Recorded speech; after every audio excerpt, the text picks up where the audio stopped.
Tonight, death row stories, the twists and turns of capital murder cases. We choose to remember the victims. Tonight, mother and grandmother Dorothy Edwards brutally stabbed and beaten in her bedroom closet. Dorothy Edwards was a wealthy widow and mother of one daughter who loved spending time with her grandchildren in Florida when she was not painting and doing needlepoint at her home in Greenwood, South Carolina.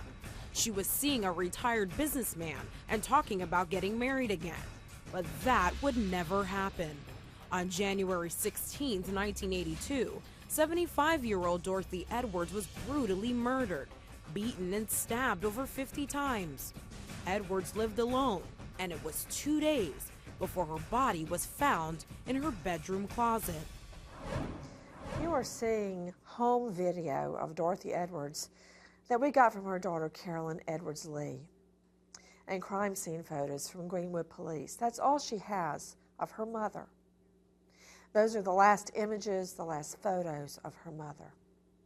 Brian King, news editor, GWDtoday.com, is joining us.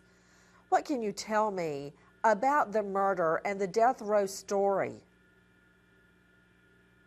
Well, Nancy, this is a very interesting tale of a brutal murder in a small southern town, and the horrible injustice done to a man who was wrongly accused of the crime.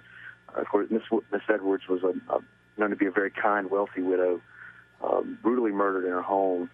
And a young man at the time by the name of Edward B. Elmore was tried and convicted less than 90 days from the date of her murder for the crime, and subsequently spent 28 years on death row.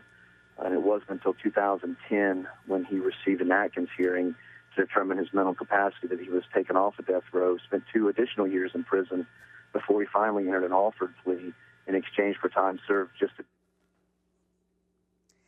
Everyone, this Sunday, 9 p.m., CNN Death Row Stories. It's a new series from Academy Award winners Alex Gibney and Robert Redford. Men and women sentenced to death row.